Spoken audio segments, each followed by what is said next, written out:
I'm like, girl, you're making my day. Just keep vibing, baby. Woo. It's not my jam, but it's my jam. You know what I'm saying? So that was great. And we got our boy, somebody like you, Ben Myers, in the house. Here he comes. Brother, brother, brother, brother. I love the vibes. Give me some Biggie for show. The East Coast. Give me that. I didn't expect that, but I'll go with it. How are you, brother?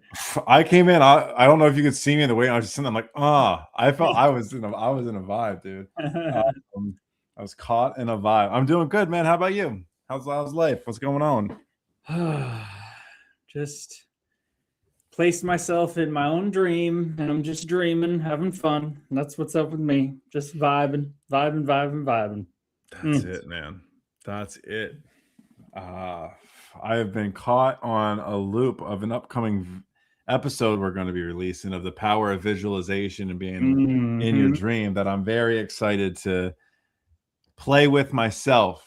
I don't know. I'm in the process of already making that happen, but it was like this, like, hello, Brendan. Hello, Erica. So good to see you. It was this beautiful, like, trail of treats that I'm like, oh, this is the next step of the visualization kind of stuff, because that was brought into my awareness through an absolute beauty of a soul that I was never expecting to be blessed with. Hear this story. So, but that's the next, that's down the low. That's down the road. Dana, welcome in, my friend.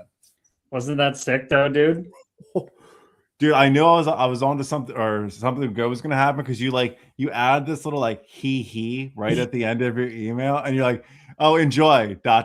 he, and I was like, what? I was like, I didn't even know there was a podcast coming up. And when I saw the he, I was like, oh, this is going to be a doozy. And it was, dude. It's insane. Exactly. You picked up what I was putting down, brother. Yeah, you picked up what I was putting down. Okay, let me just get this freaking Instagrams going haywire on us. Try to get this link back up. But welcome in, everybody. See if that works. Brendan Zen is in the house. Namaste, brother. Nice to see you commenting. I know you've been hanging out in the weeds a little bit. Erica Lovely. Namaste, girl. Dana, hello, fellow wave, says Corey Cooper. We are one, fellow. Shari Soulflow's in the house, of course. Happy Sunday, everyone, she says. Loving it. Loving the peeps being here. What's everybody? I guess this is the holiday weekend for the Yankees, so I guess we may not be streaming tomorrow, but what's everybody doing for their holiday weekend down there, if you are celebrating it? I always kind of don't even know that they're holidays. Well, it's weird because it's Memorial Day weekend, so it's like trying to remember the service members that lost their lives fighting for our country and stuff like that. So a lot of people get caught up in it's a drinking weekend, it's a beach weekend and stuff like that. All good, you know, it's as long as, you know, you take those moments. But as for me, it's a rainy, cold, it's dumping over here. So it's kind of been business as normal, lazy, quiet, and I'm okay with it. I'm okay with it. He's okay with it. Did you have any military members in your family? My grandfather was in the Air Force. Yeah. He played baseball in the Air Force. Very nice. Yes, sir. Baseball, good old Sonny. Baseball in the Air Force. Yeah. Was he like? What was his role actually in the Air Force? You know, so I don't know what it's called, but he used to sit in, like, there used to be like this bubble underneath the plane. And that's where he would sit. I don't know what he would do, but he used to say it was always the best view in the house. You got to sit in this little bubble and just like look down. So he wasn't like in the plane. He was just like, it's crazy. But yeah, I don't know. Is that like the bubble where they like are like the little gunner person? Like, I don't know if he was the gunner though. He never talked about being a gunner, so I don't know. But yeah, he said he used to sit there, and I don't know if he was ever in active duty. But I got like pins and all these cool stuff from him, like being in Germany. He was like in a dart league in Germany, so I got this cool like dart pin from Germany and stuff like that. Yeah, it's cool. Damn. Yeah. Who was I talking? I was talking to somebody. I think somebody at the hospital. I mean, he was an older folk, or we're talking about how like, man, we're so fortunate to just be dealing with like COVID and pandemics and stuff, and not have to deal with war. Well, yeah. I think what's weird about it is like, well, we have been for, I guess it's 20 some years, but it's one of those things. It's kind of like, I don't know. it's not like a world war. Yeah. So it's weird, but like we've had active military members losing their lives for 20 years over oil or Yeah. something. On our So resources and stuff. I guess that's what I'm talking about. Like not some like, empire versus the resistance or rebellion in Star Wars. There hasn't been that kind of existential threat, which is fortunate for us, but it's not the same thing for other people out there. Definitely not. yeah, yeah. But thank you to all the service members. Thank you for your Yes. service. Thank you for your morals and putting your life on the line and the duty to your country and all of that. So if anybody has family members or is in, whether it be in the States or anywhere, I just want to say thank you, because that's what this weekend is about. Sorry, Soul Flow's working a half day. Dana, we're just talking about, just how we just are fortunate enough to be in some kind of like world war. But I mean, and then I see, videos about, obviously, hopefully there's this peace deal, whatever the hell it is. Who cares at the end of the day? But if they were going to like do a draft in 2026, I think that would have been like, we've heard about Vietnam and the hippie movement, and we're not going to war, and Muhammad Ali saying no and all that. But you imagine that in 2026 with the consciousness level raising, I feel like it would have been a mass mutiny. I agree. I think you would have seen a civil war happen before it would have went overseas. I couldn't agree more with that. I couldn't agree. And here's Dana making the point: we've been in combat with someone for every year of our existence. It's insane. Yeah, but enough good things about the States. But what if you said it's not a holiday weekend up there? So what have you? I know a little bit of what you've been getting into. How's everything going? If you want to open up about it, or if you just want to talk about kind of what's going on in your world and what you're excited about. And yeah, Mom just wants me to be not totally open window about everything in our lives, so she just tells me to take a chill. I just shared in my community, in the WhatsApp community, what I was up to this weekend. But things happen. Meat Monkey spacesuits are breaking down in different ways, and just being a part of that. It's every single moment has something to teach. So that's what I've just been leaning to. There's always a moment happening. I feel the least tethered I've ever been in my life to anything. So that's fun. There's nothing to really, but that's the thing. There's nobody here to celebrate it. And that's the kicker. That's what makes it so awesome. Is there used to be like, new level up in the path, or hockey, and got to the next level, or I got this and I got that. And now it's just like, there's nobody to celebrate it. And it's awesome. You just are it. Just it. There's nothing to celebrate. Something would negate the itness. So it's just every moment's a celebration. Why live a life of when you could celebrate like certain days? Why not just celebrate every damn moment, folks? That's what I'm all about. You heard of down with the sickness. You're down with the itness. I am down with the itness, the isness, the dream, whatever you want to call it. Just keeps sucking me up like a vacuum cleaner. Dude, I'll tell you what, and it's it comes through, and the things we're working on just in like to help others in this community and stuff like that. It's wild what it pulls from you, and you realize like it's never been anywhere else but inside of you and outside. It's just been there. It's just tuning into that radio station and realizing like you have access to it. You have access to that awareness, and it doesn't.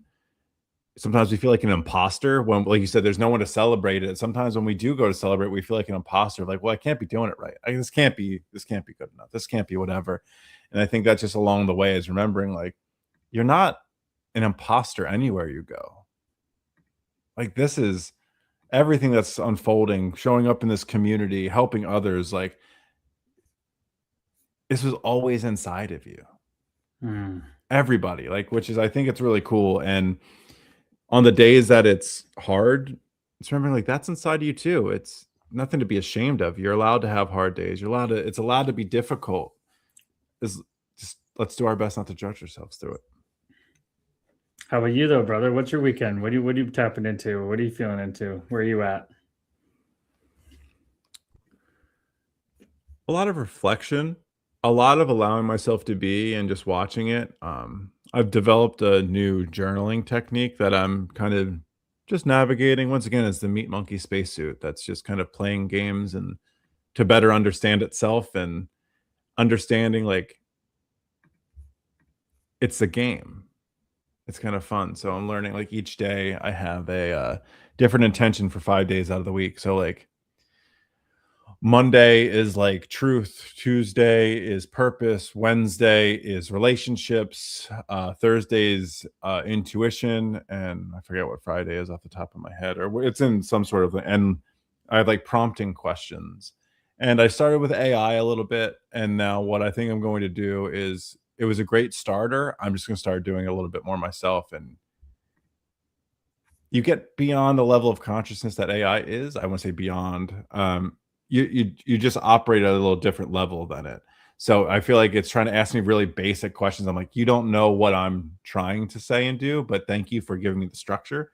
But I'm using it as data points. So as I go and I'm working towards certain mindsets, certain feelings, certain goals, certain relationships, certain whatever, I'm just creating data points that allow me to be very intentional with my day, intentional with my reflections, intentional with my thoughts, my emotions, and things like that. And then I can go back at the end of each week and review the week. So I can see what was true, what was an emotional reaction, what was kind of just made up in my head, and all of those things. So that's kind of what I've been up to and kind of been doing. But I could go on for hours about the course and community, but that's I just think it's funny how he's building a course that seems to be a bunch of prompts that are very strategically placed and done, and he's now prompting himself to give himself little pokes and reflections. So funny how that works. It is funny, man. It's cool, right? Because I think right, we're about that life, and that's why like I want to ask anybody in like the chat, like what are they doing that's kind of helping them? I know the gratitude streaks in the WhatsApp community is huge. I love that. And that in there. So I was wondering if like anybody in the community has something that like they've been kind of playing around with, whether it be on spiritual development or personal development, whatever it may be, whatever words we want to use. But I'm always so interested to see the little games people are playing with themselves along the journey, because I think everyone's story is worth telling. Anything for you? I love how you're just like, we're about that life. Dude. It's so casual, but it was so smooth. It was just like, yeah, we are. We are about that life. That's what we do. No, dude, that was beautiful. For me, it's really about subtraction now. I jump on my phone and work on the phone throughout the day, posting stories, and on my main accounts, it's pretty much the explore page is pretty much like dragons and shit and dinosaurs right now. But that's just because I go on there and repost the stories to my main account, or I do my stories and like a dragon thing comes up and I'm like, ooh, and I look at that for a second. So that's how that explore page is. The fight playing explore page is all obviously like fights and hockey fights and stuff. But then the collective memoria page has become what my actual algorithm usually would be on my main page, because that's where all the spiritual stuff is. So if I go on there, that's when a spiritual thing will pop up and I'll read it, whatever. But I need to like stop reading them, because I do not need more data. I do not need more prompts. I do not need more games for the phantom ego to play.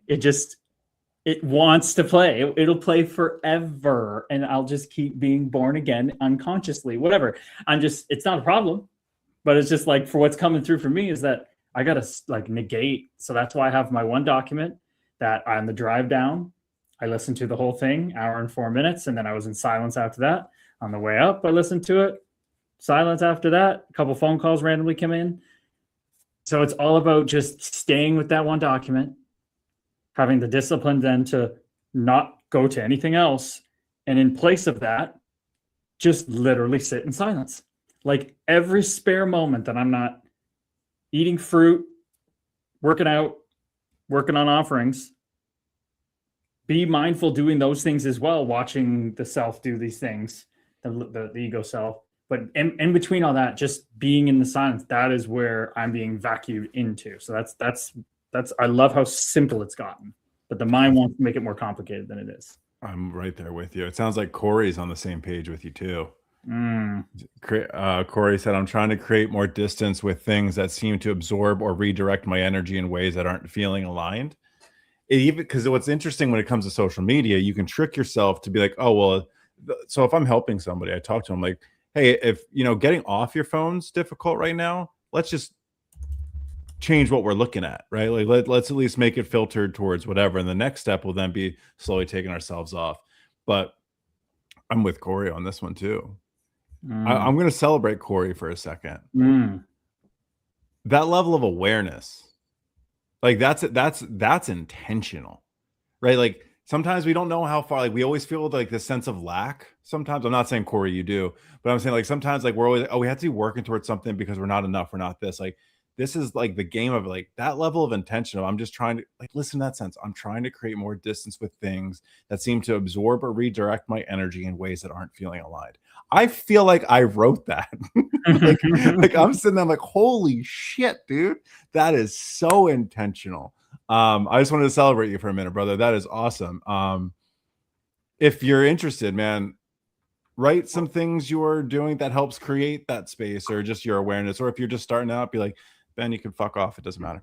The unisex name got you again. No, it's no problem though. Just so you know, my fault. No, you don't need to apologize when you don't fucking know. It's good, brother. It's good. It's Corey, that's my bad. It's all good. My friend.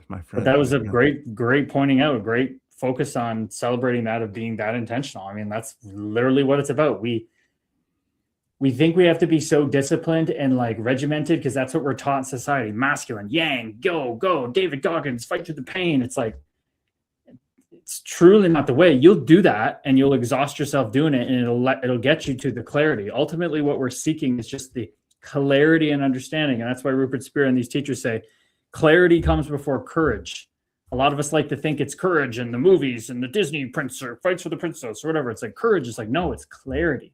Understanding that you're seeing now, Corey, that the gap between where you want to be and where you are is getting so friction filled that you're just like, I can't take it anymore. And when the pain of staying the same is worse than the pain of change, as Tony Robbins says, you're like, I'm going to be intentional about my time. And that's really how this works. And that's what Brendan Zen goes through. That's what I've been through with the food, the stuff I'm going to talk about in my book. It's data collection.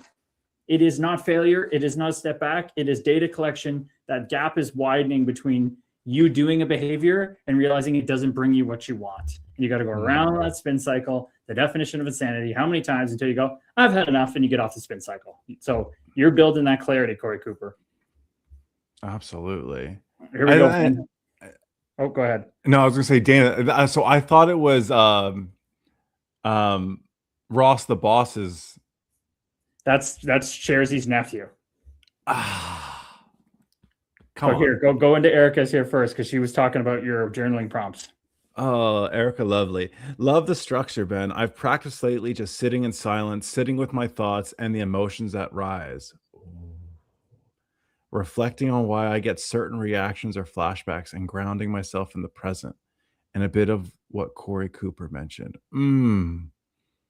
That's, once again, man, that is, I'm not going to say next level shit, right? But that's just level of intentions that beyond this world of disassociation, like that's hard. Oh, that's hard. That's difficult, right? If you're not used to doing that, like sitting in silence, being the observer of the flashbacks and then being the observer of why, where are they coming from? Where are they rooted from? And then I just through seeing Erica's content and who she is, like she shows up with such a level of joy, and that's probably not by accident. I think there's, this is me assuming and me just pointing that out. There's a deep level of understanding that you worked incredibly hard to get to, that it doesn't mean it's easy all of the time. It means that that level of reflection, that level of intention, that level of peace, joy, and presence shines through more often, and you can sit in that because of stuff exactly like this, celebrating the shit out of you, Erica Lovely. And Erica Lovely has been on, I think, since the day she started meditating in our streaks. It's been 15 days straight in a row. So that's just cold turkey right into, unless you were doing it on your own, but you're logging it 14 days in a row or 15 days in a row. That's amazing. And that segues into Shari, who's been doing the same thing ever since she came in. She goes, I've been diving into more meditation and working hard to be more aware of moments and what I'm attracting, and then looking deeper into why. That's it. I'm always going to celebrate that when we are diving into our meditation. Amen, Shari. And that was such a beautiful story you had over the weekend, or interaction with Lorianne, where Lorianne was going through a tough time, cried it out, was feeling better, and that kind of reflection that happened there. I think that's what it was. You had your car breakdown, Shari, and instead of being like, oh, this, and I'm going to miss this, or I'm going to be late to this, you just went, oh, I have time to just meditate now.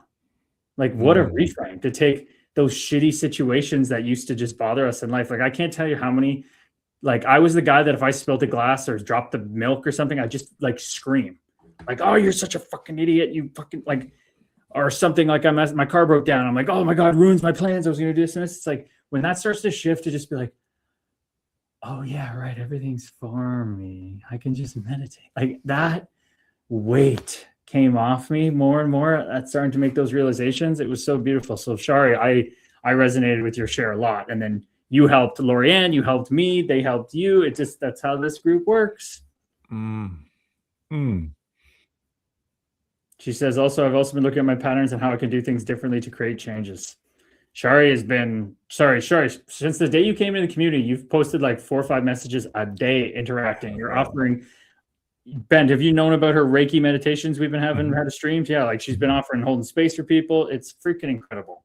Rock stars, man. Like, absolute rock stars. And she's already brought in, like, I think 3 or 4 other fellow waves that were like, hey, I joined because of Shari. And we're like, holy shit. It's crazy. That's the power of community, right? I always have thought about this as whether it be a content creator, a coach, or what, just, being a pillar of the community. It's not the people that talk into it. Like, it's not you, it's not me. It's the space gets created. And then the pillars are everybody that comes in, builds a community, then builds the trust to bring in other loving people that are looking to go through the same thing. And then that's just we talk about foundations, and that's how, like, community is built. That's how self-development, spiritual evolvement, or whatever you want to call it, is built. It's that type of stuff. It's really, at the end of the day, it's a relationship with your body, your awareness, and your everything. And so what a community, man. I'm proud of every single one of you.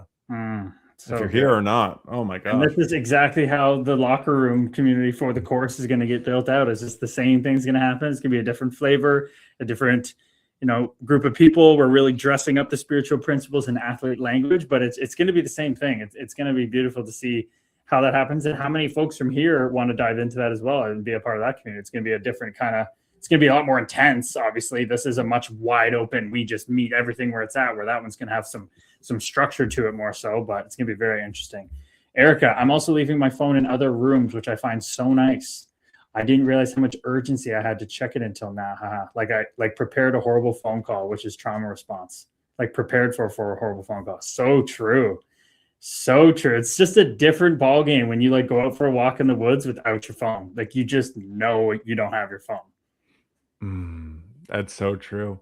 I don't know if anybody else feels this way. Like, depending on a time of day and who calls, your mind goes right to the worst case scenarios, whether it be a text message or whatever it is. But yeah, I'm right there with you, Erica. Oh my gosh. Brendan's loving it. Thank you, Shari Soulflow. Thank you. I've been there with the frustrations. Haven't we all? That's the only reason we're not there with them anymore at times. It is because of this community inspires me to want to support and be supported. That's it. My mind lately just keeps going, just keeps vacuuming up. There's the Osho clip where he's just like, the more you give, the more you get. It's like, it comes back 11-fold, 12-fold. It's so crazy how we think it's the opposite. We always have to, my precious, hoard my resources, make sure I have what's mine and more than that person. It's like, literally, shirt off your back. There's a reason Jesus said that. Shirt off your back if someone needs it.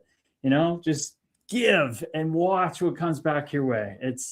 That's really coming up a lot for me right now. It's just a matter of having the discernment and not being the one that's choosing when that happens and letting it just happen. Like, not seeing the homeless guy that has the same name as me and being like, let's see if he wants the help. No, he'll let me know. That life will inform itself. I don't have to worry about that. That is such a powerful lesson. whenever I was like coming up, and I knew, like I said, in third grade, I just wanted to grow up and help people, whatever that looked like. I kind of took on this duty that I'm like, I have to go and find people to help.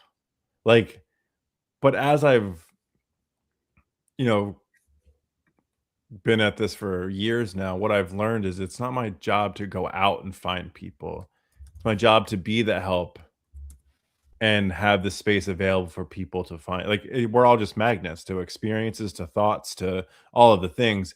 And because then I'd get there and I'd get frustrated when someone didn't want the help. I'm like, Mm. it was from this high and holy place of like, well, then what the fuck am I doing here? Like, I came here, and then like it came with like through years of experience and then working and understanding. It's your job to offer and be present and hold space. And then if you can't make people's decisions for them, and that's sometimes the hardest part, is especially when it's with people you love and you care for, and you realize like, I have offered all I can offer without being forceful and making them do something they don't want to do. And at what point does it become about me being selfish helping?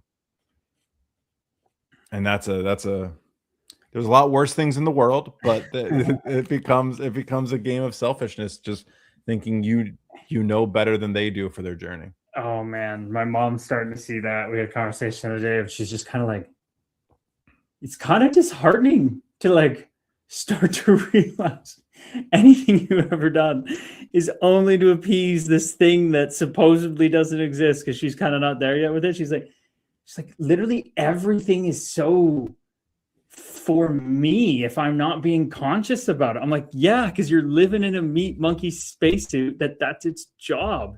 If it doesn't constantly think about you and your survival, it thinks you're going to die, which a lot of us would. But this guy named so there's Jiddu Krishnamurti. He's the more famous known guy, the guy who was picked by this order of people to be the next Buddha, basically. And he was like, yeah, no. He waited to tell them until he became the head of the organization. Then he dismantled the whole thing, because he said that one man's truth can never be another man's truth. So there's no point of being a whole organization around him. He dissolved it, sold everything, gave it all away. But there's this other guy named UG Krishnamurti, and they actually knew each other, and they had a very interesting relationship of liking each other and not liking each other. But UG is basically like the most hardcore non-guru, because he's like, there is no guru. Why would you ever call me one? Like, hardest non-guru. And he literally talks about like, oh my God, did I just lose my train of thought in explaining that? No, what was the point you were just making? God damn. If it's meant to come back, it will find its way back. Yeah. So, there's something in you said that triggered the thought of him. But anyway, oh, got it. Yes, I got it back again. Wasn't my mom's talking about how everybody is so selfish, and he's like, the self is this like illusory thing. So this is the ego, and he's like, the only thing he cares about is I love this word for it, the fascist insistence of its own survival. It's the only thing it cares about, that it continues by any way, shape, or form. And it really helps me understand why there are fascists in the world, because that's literally what they're doing. They're just scared little boys or girls in older people's bodies that are believing they're the meat monkey spacesuit, and it's just keeping you alive with this fascist selfishness. And that's what you see in the world, is people acting that out. So my mom's come to the realization of like, everything I do, if I don't work at this right now and I'm intentional, is about me. I don't go to the party not to show up and be love and lighting. It's like, I don't go because I'm nervous of what people think about me. It's always about me. I'm like, yes. And the freedom is seeing through this. You know what's interesting? So we'll put that right into like what I was talking about. When I identified as my purpose of being here, my identity is to help, it was a threat to my identity and purpose when someone wouldn't want it. So what would happen? I went into survival. I went into, like, because it's my identity. Once again, people's identity can be money, can be greed, can be materials, can be whatever it is, sex, whatever it is. So no matter how you dress it up and how noble you think the mission is, remember, that is not who you are and what you are. That is what you are presenting as. And so anything that threatens it is threatening a smoke and mirror. We've just believed it. So once again, all high and mighty, being like, I'm here to help people, this and that, but how dare you not want my help? It never got to that point, but it would be like one of those things. Then you realize it's like, I have so much more space where I can just let the flow of, oh, well, I'll be here if you need me in the future. And if not, when things line up. And yeah. Talk about squirrel brain. You want to see the coolest thing my mom got me while she was at a cool, like, once again, random acts of kindness. What? It's a little Buddha. Oh, he's a chunky monkey. He's Dude. a little like Shrek Buddha. Dude, it's so cool. Can you get closer? I have to zoom it in, but I've been sitting here just like rubbing his head but you were talking about the Buddha and all that kind of stuff. The Shrek. Oh, that's so funny. But yeah. Great. I love what you said there too. We're protecting something that's not there. That's like in my document. It's like you're literally scared of losing something that never existed. Oh God, that is such a hit to the ego. Is just like, no, I'm real. It's like, no, you're not. Shari Soulflow, and this is the most love and light community ever. My heart can feel it so much and wants to belong. Oh my goodness, you don't even have to do nothing to belong. That's how much you belong, girl. Dana, it's kind of like the WhatsApp community is the dressing. Sometimes serious talk, sometimes just bullshitting around every room subject on the table. But the stream is like the practice where we kind of work on the drills, maybe a tough analogy. No, I love that, Dana. I love that. The community is where we stoke the fire. We have those kind of shares in passing through the day. But yeah, the stream is where we get on and we focus in a little bit. It gets a little more intense. Like when it's like sitting around the fire at night, right? That's what human beings have done forever. You went out, you tried to find food, you cooked it. You hopefully just could sit around the fire at night and just stare at the stars and talk about what is thunder. I mean, it makes sense. It would be a god. What other thing could make that freaking loud ass noise that scares bears into the woods? Like, yeah, that must be gods. And they just sit around and talk. That's how people bonded. What's so interesting is, like, you talk about that being in the community and it's kind of like the practice and the drills. I have an interesting perspective of the community is the expression of the drills. Like, the community is the finished product. Like, you're like, that's where sometimes it's like, oh no, I'm working on these things and stuff like that. I often think like, no, by being in the community, you are the things. Like, by simply arriving, you've shown yourself like, I am the things. Once again, we get sometimes caught up in this. Everything's going to be so lovely. It's going to be so perfect, happiness, joy. It's no, you've surrounded yourself. Like, that is what you've worked your entire life to be surrounded by, is that. That's wild. I'm not shitting, Dana. I'm not shitting on your analogy, but it came through and I was like, no, like the sense of community is it. Literally is it. He goes, our WhatsApp is the cave drawings. That's great. I love that. Yes. That is so good. That's a good, you just tied that one up there, Dana. But look, so I said on my story last week, I knew this was going to happen when somebody like you, Ben Meyer, started coming in the stream. It was going to be like, when's Ben back? And Ben Laguerre last week was like, when's Ben coming back on? And everybody's like, Sunday. So we knew this was going to happen. Oh, I appreciate that love, Ben. So good to share a name and share space with you, my friend. Thank you, everyone, for always being so welcoming. Like, I look forward to this every single week, 2 times a week, and that's why when it started out, it was like just like 45 minutes. I was like, it's gonna be longer because I don't shut the fuck up. Nope, you don't. we can't help it.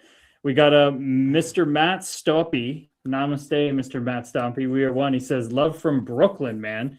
Wanted you to play with Simmer in Toronto so bad. Dude, I would have loved to play with Wayne Simmons in Toronto. So, Ben, Wayne, you know Wayne Simmons from Philly. One of my favorite flyers of all time. Dude, he's literally like world-class guy off the ice. Like, would practice fighting with me where some guys fighters were like, that's lame. Like, I don't do that. And he's like, fuck yeah, let's go. And we were pulling each other around, which is just nuts because he's one of those guys, I think, that like I pulled him around in that practice fight. He was only played at like 190 pounds. Like, he was so skinny, dude.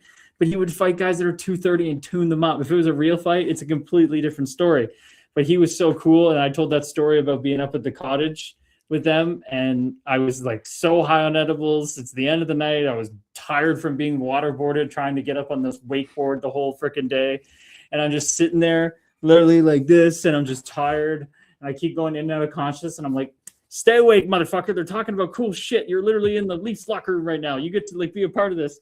And then Simmer was literally like this in his chair, just snoozing. Thought he was gone. And then somebody was just like out of nowhere, the conversation died down of seriousness. They're talking about TV shows, and they're just like, Simmer, fucking TV shows you watch. And it was just like quiet. It's just like gangster shit. And it's just still lives rent free in my head. He's just like, there's Simmer at the rink. He's so professional and great guy. But then that happened, and it was just like, God, he knew how to read a room, and just the comedic timing of it. It was just like a bunch of white hockey dudes sitting up at a rich $10 million cottage in Muskoka. And when our one black dude says that, it was fucking unbelievable. Dude, oh my God. Yes. Simmer, man, him and Scotty Hartnell, those two together, it was like our version of the Broad Street Bullies. And I'm telling you, like, Simmons is like one of my favorite Flyers of all time. I absolutely loved watching Wayne Simmons play hockey. He was one of those guys that, like, his best years, he was on like a $5 million contract when he should have been getting paid like 7 or 8. And then when he kind of got past his prime and he tried to cash in, it just kind of was shitty timing. I kind of wish somebody just threw like a bag of 30 million at him just for what he did and how impactful he was in the league. But hey, it's just the timing of things. I think he's doing all right. He's living in Aurora. He's got like 2 baby girls. Last time I was aware, he's doing well. I thought I was seeing him still doing a bunch of community work in Philly. I think he'll pop up on my Instagram and stuff of like work he's doing in Philly. Probably moved back there or has a house there because he does the community stuff, Flyers. Yeah, true. Yeah, like it's just that kind of stuff, guys. That like I think you're doing it too, like hockey for the homeless, like guys from the sport that's still like, well, for what's it? That's in Shoresy. It's from the community and for the community. Like it's just part of, like, I think it's really a lot of professional sports, but like DNA, it's in your guys' culture, like to get back to the community and like seeing guys that like I loved watching still come back years and years after they played for us. Like, dude, he's having such an impact on like the younger fans and stuff like that. And it's just always so cool to see, man. It's pretty. There's a guy I played with in junior who was drafted by the Penguins, also a fellow African brother, and he is doing the same thing with the Pittsburgh Penguins. So you got 2 guys like that down there in Pennsylvania doing good work off the ice. Oh, yeah. We got Rocker Anthony in TikTok. What's up, brother? Namaste. We are one. He goes, bro, thoughts on the Marlies advancing to the conference finals? Honestly, man, I don't follow hockey too much. I'm definitely not following the AHL that much. Good on the Marlies for moving on to the conference finals. They beat Laval, so that's at least somewhere the Leafs are beating the Habs organization because it's not going to happen in the NHL anytime soon. Blue Belton, namaste, brother. Blue Belton. He says, Curtis, who's winning the cup? So that's a great discussion we got to get into. I mean, I know our community was saying that the Hurricanes were just going to stomp the Canadians, and I was just like, there's no way. People are saying Canes in 5, Canes in 6. I was just like, there's no way. So, and I went Montreal in 7. Obviously, Montreal beat the wheels off them in game 1. Actually surprised Carolina battled back in game 2. I thought that Montreal was going to go 2-0. But Montreal just has a bit of everything, and they're battle tested from 2 7-game series, and the easy walk through the first 2 rounds for Carolina. And they've always been a team that when the going gets the toughest in the second season, that is the playoffs, they shrink away. But we'll see. We'll see what happens in game 3. But I personally, the way it's going, I just do not want to see the Vegas Dark Knights win. That would just, that's my ego saying that. No. On the other side, the ego wants Burnsy to win. But if I had to say I think Montreal could actually win this freaking thing. There's a lot of things happening in parallels from the last time they won the cup. What do you think, Ben? So I got a question for you before we get there. You talked about the different paths of where they are to get to the conference finals, right? Having 2 7-game series in the playoffs, do you think they run out of gas? Because that's a lot of physicality, a lot of miles on the skates. But especially with the Hurricanes being able to not steal game 2, but Rod Brindamore, I think, had a great call. He's like, "No, we're not practicing. Like, we're good." Like I think it was cool, but I'm curious just from like a player standpoint. Would you rather have 2 game 7s, or would you trust your squad to be able to get the momentum back on and stay healthy? 1,000% 2 game 7s, and I think Montreal is young and full of piss and vinegar and passion that it is just working perfect for them. Lane Hudson's so young, Demidov, Suzuki, all these guys, Slavkovsky, they're all so young. They don't care. They'll play 10-game series. They don't give a shit. Let's go. So I think it definitely benefits them. I really do. I think any hockey game, and especially series, anybody can win one game, but a series is always won by a team that's more emotional. That's why we love this great game. The team that's not as the most talented, the most structured, all these things doesn't usually win. It's the team that is most desperate, emotionally desperate, willing to do whatever it takes to win. And I think that's Montreal right now. Yeah, I mean, when's the last time Montreal won the cup? Wasn't too long ago. 93. It was. Year I was born. 93. Holy shit. Mm-hmm. It's one of those, like, I feel like they're kind of due. Like, it's one of those, like, bringing it back to Montreal. Who's on the Western Conference playing? It's the Knights, and the Dark Knights are up 2-0 on the juggernaut Avalanche. Man, I'm pulling for the Avalanche, but I don't know. Just being the Flyers fan, I haven't watched much more than the Flyers series. I watched a little bit of the Buffalo series, Buffalo Canadians. But I'll tell you what, man, the Hurricanes they beat the brakes off of us. I mean, I think we showed up, so like it's tough, like watching their sample size, but like Montreal's just good. Like it just comes down, like you said, if they're battle tested, won 7 games, and they got that young core and stuff like that. Yeah, just for the fun of it, I'll say I'm going to go East Carolina, West. Avalanche is coming back. Avalanche is coming back. So wow, they lose the first 2 games at home. Vegas is up 2-0 going back. They have the chance to sweep at home ice and bend things. I think the Avs are going to battle back too. I like that. And who'd you say out of the East? I'm going to say Carolina. I think Carolina's going to figure it out. Just because you said Montreal. It's just one of those, like, oh, let's have 2 different horses in the race kind of thing. Oh man, I that would be nuts if it was the Dark Knights versus Canada. I mean, it would be the ultimate Canada versus the US. Like, and that would be like a political crate. Like, so many people would tune in for that. It's literally like the Gold Knights represent, unfortunately, you're like the America how they are in the world right now. They're like bullies. They get around the rules. They do whatever they want. And then you have Montreal is just this, like, we just want to play hockey. Like we want to love people and play hockey. But dude, there's a lot of people up here though. Believe me, there's a lot of people that think Canada is, which I mean, they're entitled to their opinions. I think it's just as much a dumpster fire as the US, which I think is just tone deaf. But it's a lot of people, like Alberta's trying to vote for independence. I don't think if you knew that, Ben, like Alberta, the province, like, so it'd be like Texas being like, yeah, we're going to be our own country. They're trying. I think that was like on the docket in this past year. They were talking about doing something like Texas that. was? Yeah, like it's something. Texas probably, they're like Alberta of our country. There you go.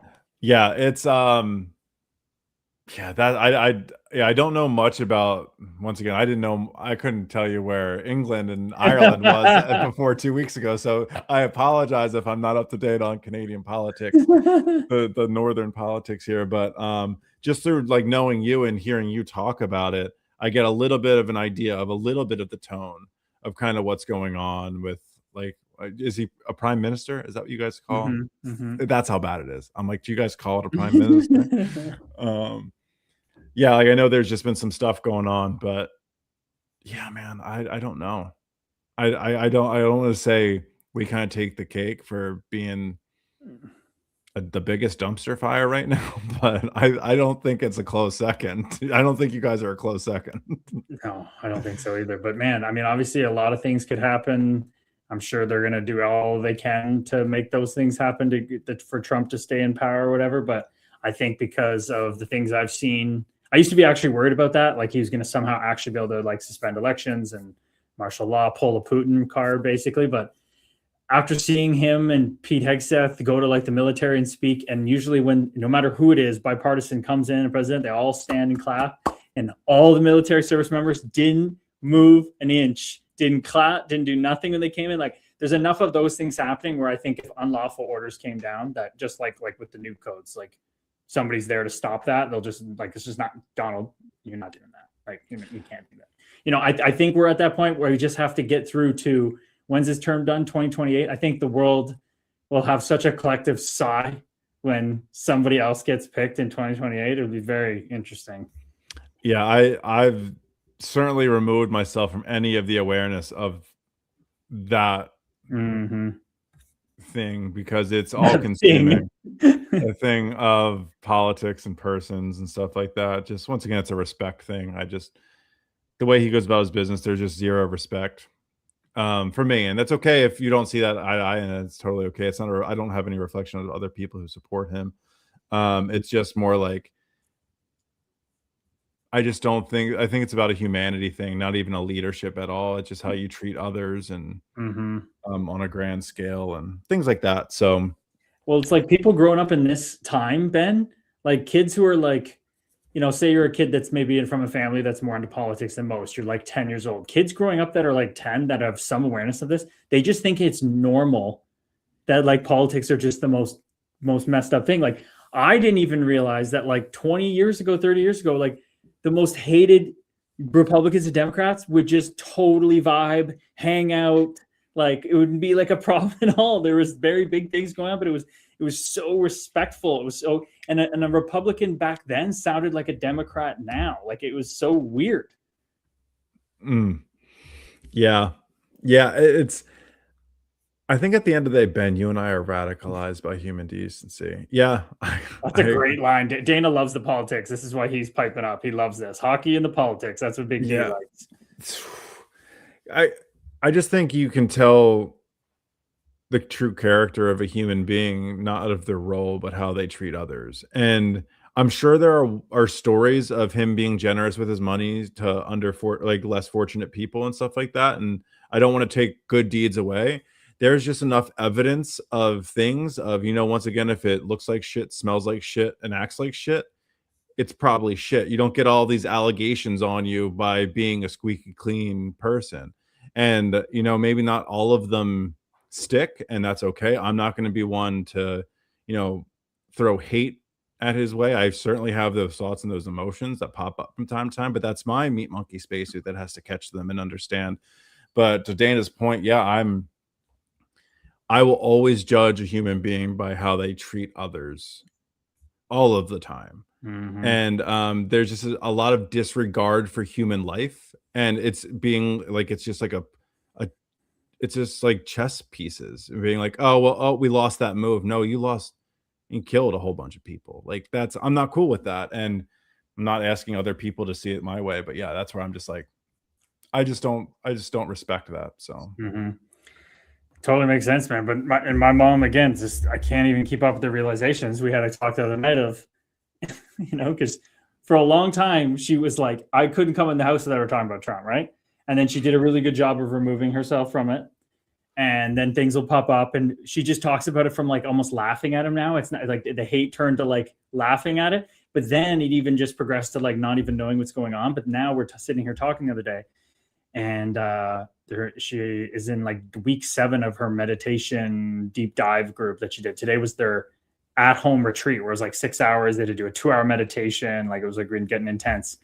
But we're talking about how she's like, she wrote a poem, everybody, and she hasn't sent me the final version yet, but with what she's going through, a fucking poem just emerged from her like fucking alien out of the person's chest. Like she couldn't keep it in. She's never written a poem.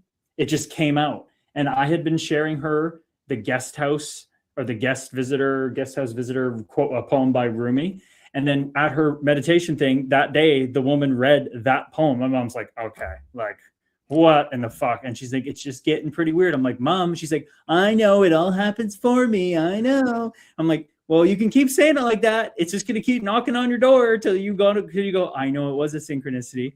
But she's starting to get now why Ram Dass on his altar every morning where he would meditate, he had all the pictures of his masters and different people. And then right in the middle, he had this one guy who was a part of Reagan's administration who he hated more than anybody in the world. His meat monkey spacesuit hated.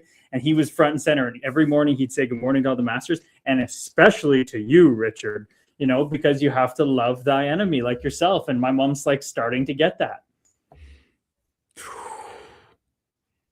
So powerful, man. It is.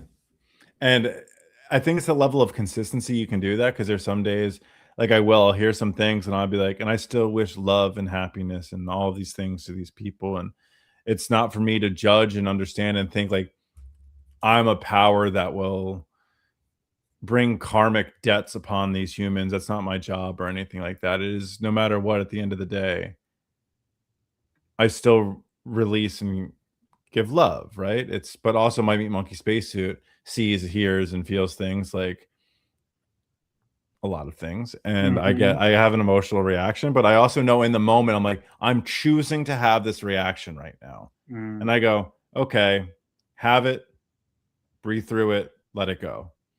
Breathe, stretch, shake, let it go. You know? Dana, what subject did you teach? Did she teach? She taught everything. She was like grade 7 or 8 or split class or either one all her career, math, English, like kind of like the homeroom kind of thing. My mom, I think she'd be fine. Yeah, talking about this. She was raised in the home basically where it wasn't like she was the only child and she spent a lot of time alone. So she didn't even get told this. She didn't really have much evidence to go on. She just basically filled the void with, oh, if I do really well, I'll get attention. You know, where some people, it's, you're told you're not good enough. So then you go do stuff, or like something happens, like your dad takes his life and you're like, oh, I'm not good enough, so I got to go get it. My mom was just so basically with parents that hadn't even looked themselves in the mirror, even a sliver, that they were just neglecting themselves so much. They kind of left her on her own. So my mom ended up just for the shits and gigs. She won every award in high school. Athletic, I think she only won one. I think she won every class, because back then they had like math award, all these different things. She won every single one, athlete of the year and valedictorian, and didn't even go to the after party because she didn't even care about that. Like, didn't go to like the thing where she would be like the Taylor Swift of the thing, because she's just like, she went and got her award and back, went home and sat at home again alone. And like, what did I just do all that for? So it's like, we're all just out here just acting on this crazy meat monkey spacesuit. And now she's looking back at being like, holy shit, like I did a lot and I didn't have to do that. It didn't change anything. What did Jim Carrey say? I wish everybody had all their dreams come true and they would realize that they probably still weren't happy, or something like that. Amen. Yeah, no, yeah, that's a big one, right? I was having a moment laying in my bed this morning, just petting my cat. The rain was coming down, and I was listening to I had like binaural beats kind of just playing in the background and stuff like that. And I was like, this is heaven. Like, this is it. Like, there's a roof over my head, and there's love in the bed with my cat right there. The rain's coming down. What a beautiful sound. I got this playing. Like, I'm warm. Like, this is heaven. It can't be better than this. And it's just like, it's those we talk about, then it's those moments that you just kind of bring your awareness out, and the more awareness you put on that, the more it is present. And that's rinse and repeat. I love that. Namaste, Sharzy, rare one, brother. Welcome in. Yeah, that's nice. That petting your cat in the rain thon. I sent a video to the Komodo boys, my social media guys. It was like, this woman said, come enjoy a rainy day on our bus.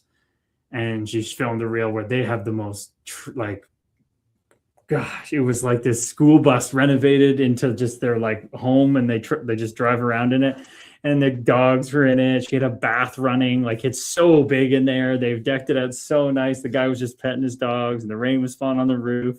She had a wood fire burning in the freaking bus. I'm like, that just made me think of that. But yeah, I still keep being called by that. Your boy's gonna be on a bus driving around someday. Hell yeah, dude. That's awesome. What are you? You're going to be out in Boulder in the mountains or something? What comes through when you think about that? I don't know. There's a lot of moving parts now, but there's a lot more peace that comes along with it. Definitely spending time in the mountains, out in, I don't want to say in the mountains, but around the mountains. Or I can go for a daily drive and I'm just looking at snow-capped mountains, and wherever I'm going,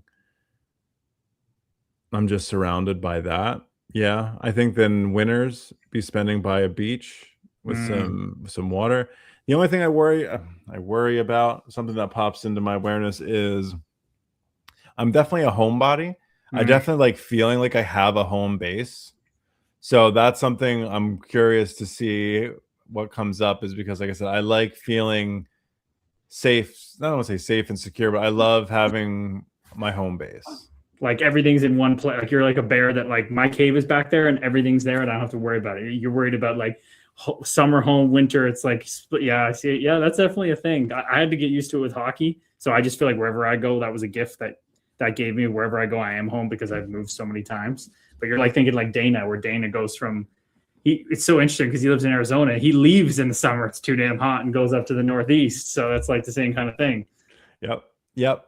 No, it is. And I think that's just something that like I do. I think I just value. And then we'll be, I think I'll be spending a couple months like in PA and stuff like that. So I'll get that. But yeah, the on the road lifestyle, that's something I always looked at like professional sports. And I was like, that has to be so hard. Like, especially, and then not only is it hard if you're like with one team your whole career and you're living the dream like that, but like then you get traded. And maybe somewhere you don't want to go, to an organization you don't want to be with. And then now you're living in a place you don't want to be, surrounded by like, that's, I don't think enough is talked about. Like, I know you've shared so much of your story with those kind of things, but like Draymond Green has talked about it quite a bit. And I don't always line up with what he says, but that is one thing I was like, yeah, I think that needs to be voiced more, is like, I don't care how much money you make. That's hard on somebody. Like, there's no price tag for mental well-being, and that has to be incredibly difficult. I think it affects different people differently for sure. Yeah, you're like the guys who get to play the same place their whole career. That's wild to me. Scherzy's coming in hot. The Walmart bandit wearing a capital P on its hat is fitting. The Walmart bandit is hilarious. It's funny how things stick out, right? Like, and I don't know if you saw in the community, I posted there's this little hyena type animal called an aardwolf, and it lives in Africa, and it's like an insectivore, and it has no defenses. It doesn't have strong jaws like the spotted hyena. It literally has no defenses other than smelling really bad. And like when it gets scared, or its defense is to shoot out like shit smelling like glands and like basically take a shit and then just. So it's like a skunk. Yeah, like a giant hyena, weak skunk, but it doesn't even have like this like the wicked smell, like the projectile. Apparently, this thing just shits itself, basically. I was like, oh, is this Ben's spirit animal? Yeah, well, hey, to be fair, I didn't shit myself. I shit a trash can. You shit a trash can. Oh God, that's so funny, Sherzy. You got me there. That's so funny. Oh my God. Sherzy shared that kid from Rockford's going to get drafted. So Rockford, first time they're going to have a draft pick in 20 years. Sherzy, you must be proud. That's represent the ghetto of Rockford there. Maybe some more kids start coming out of that neck of the woods. Do you have any kids growing up, Ben, that were like hockey guys, or was it always just basketball, football, everything else? Was there any hockey guys around? Yeah, no, I grew. So I went to a massive high school. I graduated with like 1,100 kids. Oh my God, you did the real American thing. Eh? My class had like 100 people. 1,100 people just in my class. Yeah. Oh my God. So I was friends with a couple of the hockey guys. One of my best friends. I dated a girl in college who. She dated hockey players. I know there's a name for that, but I'm not going to say it here. So I ended up, get this, she was dating 2 hockey players at the same time, and I took her away from 2 hockey players. So all I'm not saying, yeah, that's like an accomplishment, and like it was. But anyway, but like through her, like a couple of her friends were dating, like, so like one of my best friends and former business partners, his name's Joe Clell. He was a hockey player growing up. I've always been such a fan of hockey players because I think I wanted to play hockey outside of just street and backyard. But yeah, so long way of answering. Yeah, I had some hockey friends growing up. Pennsylvania hockey boys. Is the dream like to go to like Penn State around there, or like is that like a big deal? I knew a couple people that like went to like Slippery Rock. They ended up, I don't know if anyone played for Penn State. What's Slippery Rock? Is that like a D3 school? Yeah, it's out like in western PA, so even farther than Penn State. Why the hell is it called Slippery Rock University? What in the hell? I think it's like an Irish. I think there's like Slippery Rock, Ireland, or something like. I think it's just kind of like an Irish. I think Okay. I could be so wrong. Oh God! Listen to their tagline: "Slippery Rock University of Pennsylvania is your choice for a rock solid education." So good. It's better than That's so funny. I went to Shippensburg. I think ours was like "Ship is it" or something like that. But I don't remember. But yeah, like I said, I didn't have like best friends playing hockey because I played football, basketball. I played baseball for a little bit, but um, yeah, man, it was them and lacrosse guys were definitely like their own group of people. They didn't. There wasn't a lot of cross pollinate. Like football, basketball, and baseball kind of cross pollinated a little bit, and track, but hockey and lacrosse and soccer, I feel like, were a lot of just kind of like they stayed in their groups, and swimming too. Look what he just said. Replace the R for a C, and that explains the American education. Slippery cock. All of a sudden, I was like, "What were we talking about?" That's awesome. I had to quick piece it together in my head too. He's always like 3 steps ahead of me. That's so funny. God, Cheersy. You gotta Cheersy. I'm very again. I know we every time you get going on a couple, I'm like Cheersy. Like when's the poem book coming? When's the stand up comedy set coming? Like, dude, you got some interesting attributes, man. But he's bouncing around different jobs right now, helping different people with different things. But hell yeah, funny enough, used to work at Walmart, so you know there's a lot of ties there. And Cheersy definitely, I don't think would have been cleaning that trash can. No, and do you know how bad I felt too? Because like the whole time it's happening, the only thing I really could think of is like somebody's going to have to clean this up, and I was just like, oh my god. Like part of me just wanted to like take the trash bag out, tie it up, and like go like do something with it. That But I would was have like, been kind of a nice play. I just, Were you with the girl? Were you going to put it in another garbage? that exactly. I didn't know what to do. I was gonna walk out with a filled bag and just be like, and people are gonna be like, just drawing so much attention to myself. You come out and go, you know what? Like I was in there just taking a leak, and some guy had a really tough time and just literally shit in the garbage in front of me, and I felt so bad. I'm like, dude, I'll just take it home for you. I'll just get rid of the evidence. I'm thinking back in the girl's Ford Explorer with a bag full of shit of my own. Pretending like it's somebody else's. Oh my god, that's diabolical. Erica wants a Sharesy stream. She feels like she'll get an ab workout laughing so much. Hey, that's how Love Night works. Maybe Sharesy just starts doing his own stream, and people just come because they just want to see the Roomie of Rockford, this live stream. Just come, just say the craziest shit, and just have a live show because you're so quick with it, Sharesy. Like you always have something coming in quick. I don't think of things like that quick. Got to spirit around like bathroom like a monkey. Oh god. I'm like, what's his name? It was Rafiki. I should know I have a tattoo of Rafiki on my arm. You do? I do, yeah. Tell us about that. You can probably see it. What inspired that besides obviously Rafiki from the Lion King? Like what made you want to do it? So it's Rafiki meditating in the Rocky Mountains. Oh, nice. Yeah. So it was a mixture of obviously my love for Colorado and the Rocky Mountains, mixture of what Rafiki stands for in the Lion King and my journey through mental health and shit like that, meditating, because that's been a part of my journey. So like, yeah, it was just kind of all that. I was like, yeah, I want Rafiki meditating in Longs Peak and put some aspens around them and put them on right near my wrist.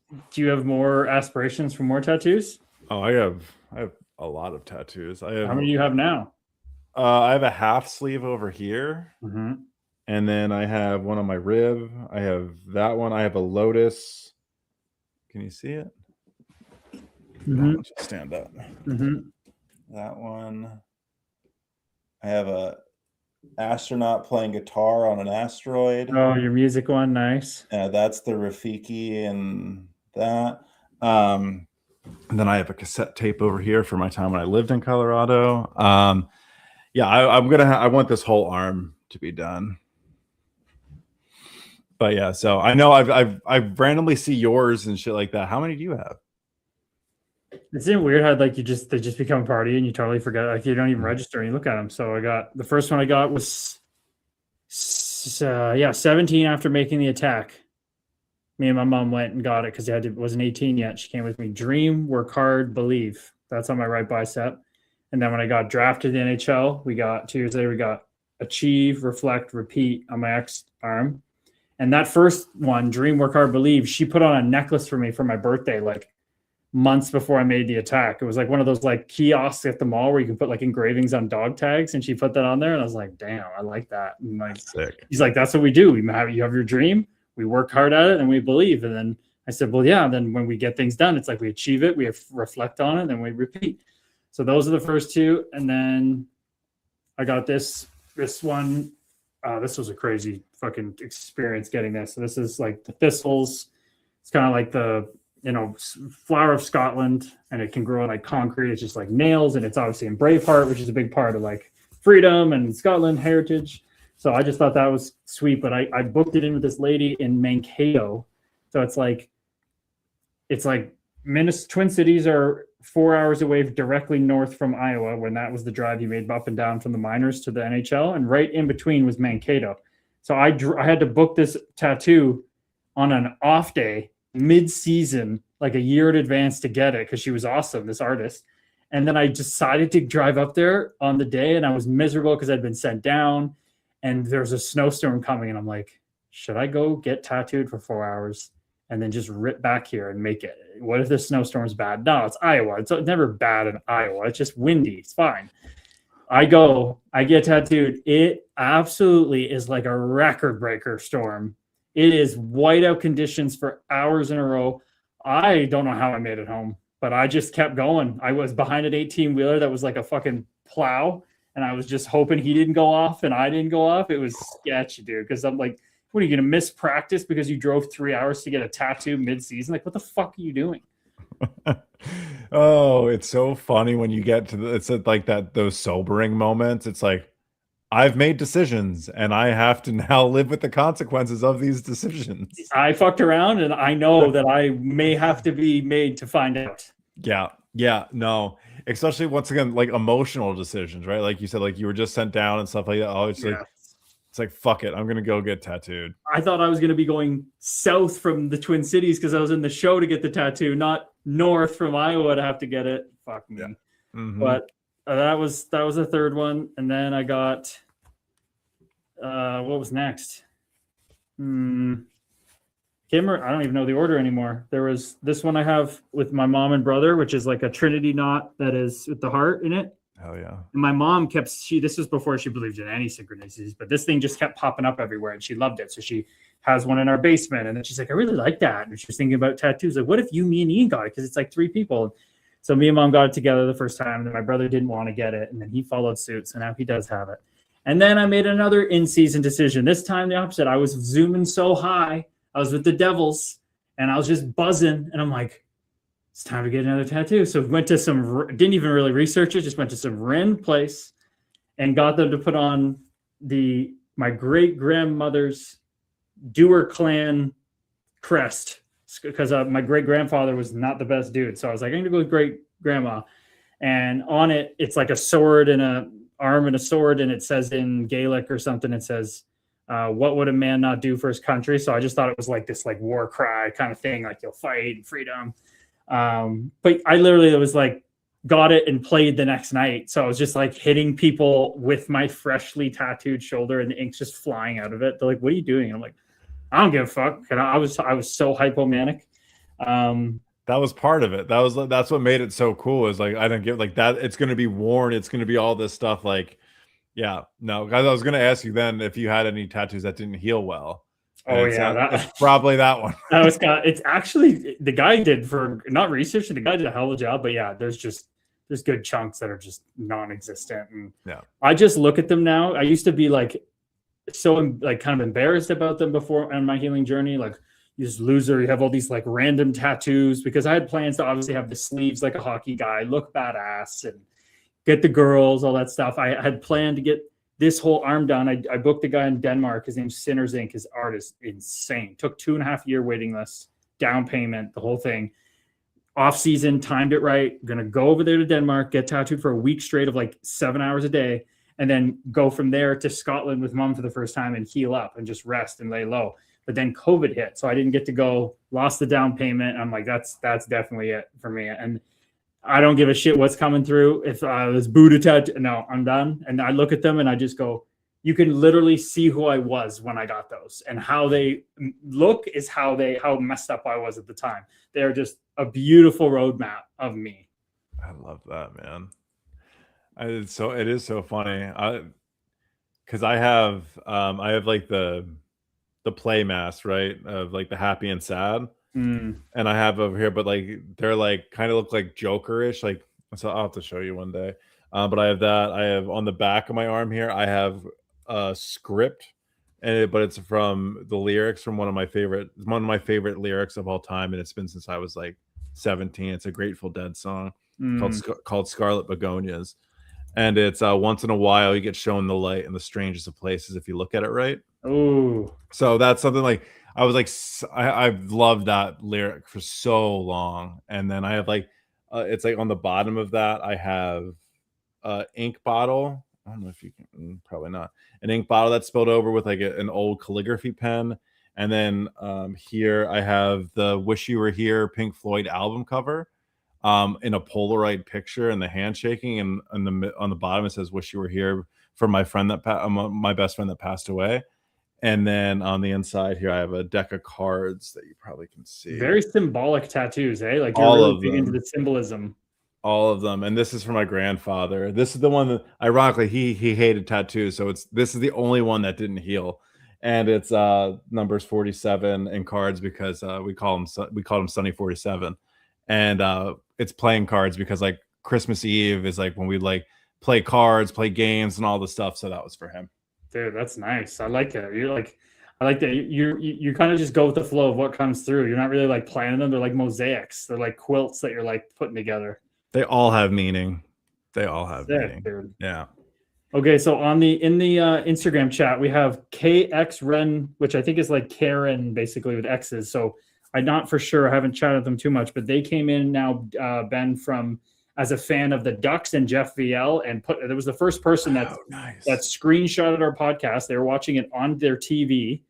First person to screenshot it and share it. So shout out to you at KXRen NXRen or whatever. Namaste. Thank you so much. And then Dave Weasel, he was coming for a couple days in a row, but he's a comedian originally from Canada who lives in the US now. He says, I love this podcast. I've been improving myself, brother. He says, got on Ozempic last week and Ritalin the week before, getting back to my old self. Hey, brother, anything that is valid for you on the path works for me, my man. So I absolutely love that. I love that. I'm so happy you're starting to feel back to your old self, dude. Amen, Dave Weasel. Dude, hell yeah. And what a podcast, man. What a podcast. He's a unique individual, man. Like, there is nobody like Jeff VL. I don't think people know that, but they're going to know now if they tune in. The most, like, I was a chaotic extremist person of like crazy all over the place. Jeff VL is the most calm, cool, collected psycho killer there is. This guy could flip the switch, everybody, and be like, I've seen him. Like, we were told not to fight in training camp. He was coming after me. He didn't give no fucks. Okay, I'm talking to the coach like, what the fuck? Like, this guy's just constant gnawing on my foot to fight me, and we're not supposed to. But then he can be off the ice and be your friend, like a dear friend, seconds later, and he doesn't translate any of it. You saw on the podcast, I'm literally like, by the end, I'm like, dude, what is up with you? Like, I'm like kind of like weirdly intrigued and like jealous. Like, how are you so able to flip that switch? He's like, I don't know. And I said to him, it's almost like you're high, but you're not. You're just so chill. Dude, you feel your blood pressure go down when you hear him talking and stuff like that. And then like you're throwing up the clips of like his highlights of his fights. And like there's some like you see like tactical fighters. Like there's obviously some violence, but that man had weapons for fit, and he had every intent to be violent with every throw. Like at least that's what it looked like. I know there's so much like he did. Stuff, but that man just threw with violence. He does. He's not huge. Like, he's thick. He's the same weight as me at only 6'1". Like, he's thick, but he ain't tall. And he's fighting guys he gives up a lot of height to. And he just doesn't quit. And I hope he signs a ticket. Like, I'm thinking he should be signed at least to 4 years, $2 million per. $8 million deal to be on the Anaheim Ducks out in California. Like, I'm just still so on happy. Anaheim. Yeah, Is he still on the Ducks? Yeah, he got traded there, maybe with like 20 games left in the season to add some like secondary toughness and grittiness. So, because now they have probably one of the best 1-2 punches. They got Ross Johnston, who I fought briefly. It didn't go well. He pushed me over, but 6'5", 230, and Jeff 6'1", 214. But they'll like fight anybody, and they can both play. And so I'm very excited. And they have a young team that's going to be like a contender for years now. I forgot that he took time in season to jump on. That's insane. Well, no, wait, no. It was it was in season. Oh yeah, it was. Yeah, it was. It was no, it was All-Star break. He went on a little vacay, and then he had a couple days before the season started back up. That's right. Yeah, I totally forgot. I'm sitting there and I'm like, I forgot he's still fucking playing, man. I hope he does sign a ticket, man. I was watching, just obviously every time before we jump on, I like to watch some like clips and do a little bit of research and stuff. Like, dude, everyone we've had on the podcast so far, or I should say you've had on the podcast and we got to talk about, is you talk about that switch. Now, I want to ask you a little bit of a question. Was it a switch for you, or were you kind of like always on? Yeah, was not a switch for me. I was. He genuinely likes it. Like and again, I would have said that when I was playing, but I actually believe him when he says it. I think he actually does like it to some degree, and then I think that's why he's so like able to turn on, because he's like, oh, like I get to go do this now. Like I don't mind it. I like it. Whereas for me, it was like, oh yeah, I like it. It's like, no, you don't, and you can't turn it off. It's because I was always on edge with it, and that's why, even though I was distraught and identity crisis coming down on me when I retired, the next day I woke up after announcing on social media, I literally went like, I never have to be in a fight again. Mm-hmm. Wow, that feels nice. Like that was really, I didn't expect that. I did not. It was like a visceral, wow. Even though I was, again, just then plunged into the existential crisis, but it was a weight off for sure. Yeah, it's so interesting because like you said, that could have went either way. Like that, because that was your identity, man, for a long time. So I'm sure, hopefully, a little bit of that relief was like, okay, I got to get other stuff in order, but like, thank God I don't have to fucking do that. That's big. That's big. Mm-hmm. What would you say? I think this is just more like, this is like a hockey like question for you. More so like, what if anything do you miss?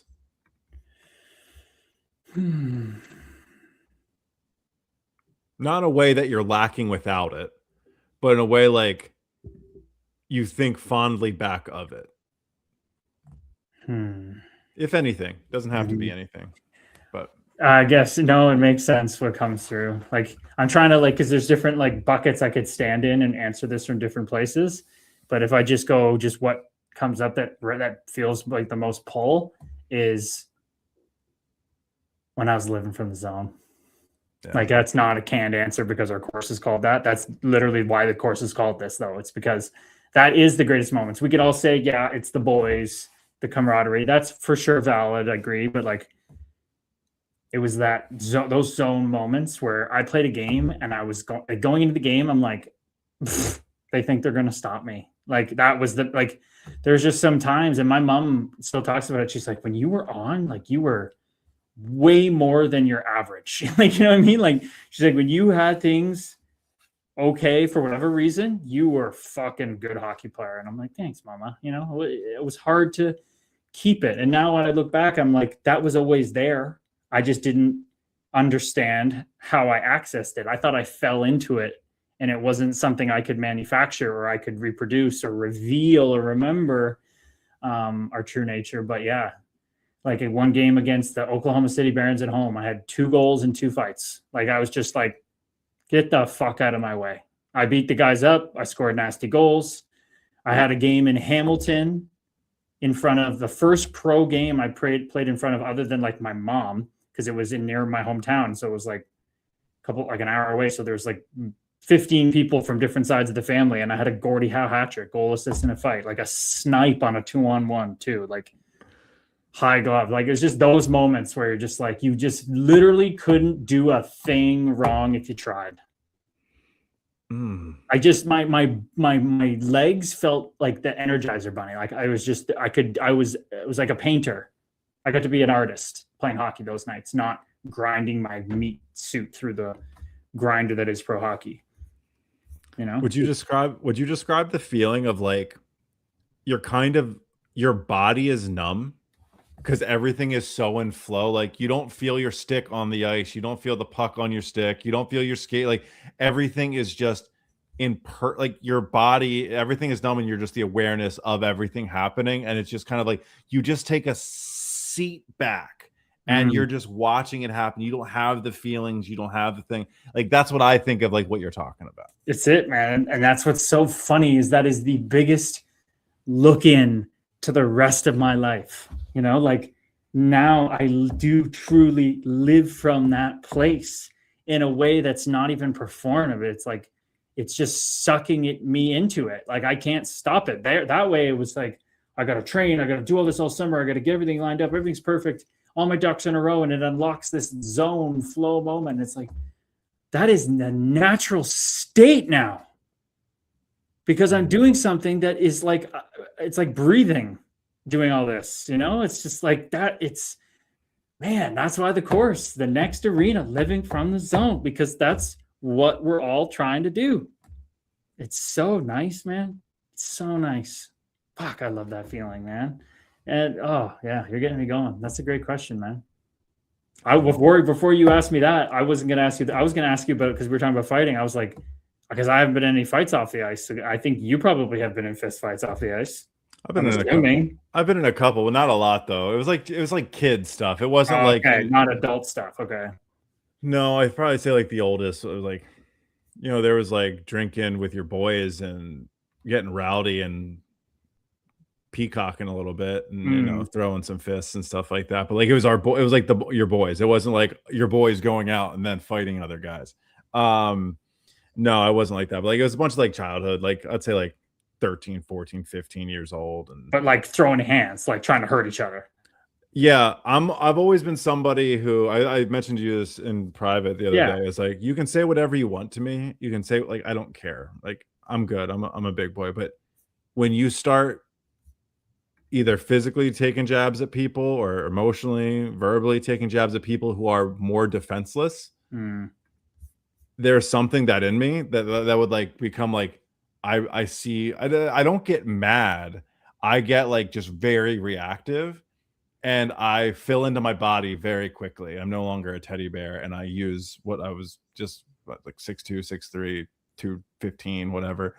And like, yeah, no, I threw hands. Somebody hit one of my best friends. We were playing basketball, and they like he went up and it was just such a cheap shot, and his like back like split the pole of the thing, and I went and I just clocked him. No. And there, like, we were in our buddy's backyard, so there was this aluminum bat, and he picked it up, and he went to like he threw it at me, and in that state of, we'll call it flow, I caught it, and like I literally caught it, and I just like dropped it, and he just like ran away, and I was like, because it was just one of those things, like that's the one thing, and then like, you know, throwing hands and like snow fights and shit like that, like dumb shit, but never. I'm not a fighter. I am a lover. Through and through. Yeah, that's all I had as a kid was like, like playing two-touch football and somebody pushes somebody too hard and you end up like wrestling on the ground for like 5 seconds and you're like, hey, this is stupid. You know, you're like, yeah. Like, so I'm fortunate because man, those real fight shit gets crazy, man. Like like, oh man, those are I can't remember what movie it was where some guy thinks he does the right thing by defending someone or whatever, or maybe he's peacocking a bit, but he hits a guy and the guy just falls and like hits his head on a curb and then has like brain damage and like now he's getting charged and like, you know what I mean? Like John Barenthal. It's like that kind of, that's that actor, right? Yeah. Did he have that happen? He was, I don't want to tell the story for him, but it's on like he told me it. I want to go on that podcast so bad. Dude, hell of a story. He was talking about like, he was like, this is before his big break and like all this stuff. He was like sitting on a beach and I think it's California. And this guy like rolls up with 40s or whatever. And he's clearly drunk, wasted. And he's like starting shit. and John was apparently having a bad day, and he rocked his shit. And he hit his head or whatever it was, and was out cold. And like the police came and everything. Like he was out for like minutes, and they were pretty much like, if he doesn't wake up, we have to take you to jail. Like you killed somebody. And by the grace of God, the guy woke up, all this stuff. It was like one of those moments. But yeah, like, dude, you hit someone the wrong way, like that changes your life, because whether you thought it was cool, the right thing to do, you were taught to do it, like, yeah, man, things can go south really quick. Scary, dude. Or just someone just taking an extra shot when you're on the ground that like just messes you up for life or something. Like, oh, there's no rules. Like, I know I'm the type of person that would fight fair, but then you don't know what somebody else is going to do in front of other people when they're embarrassed. They're going to eye gouge you. They're going to, who knows, man. That's scary. That is, yeah. No, the only time I ever like felt like it was like a hockey fight was like once again, I was probably like 12, and we were like sledding, and somebody was like picking on one of my friends, and I remember going up and I pulled his jacket or sweatshirt over his head. I was just taking rabbit punches at him, and he couldn't see. And then one of his buddies put their over, and like it was just like I had like my hat over my eyes, and I was just swinging blind. It's like, you go into survival mode. Like, I'm also a 12-year-old, 13-year-old throwing hands. Like, I probably couldn't have broke a plate of glass like at that time. Neither could I. I didn't even know how to like hold my fist to like make a punch.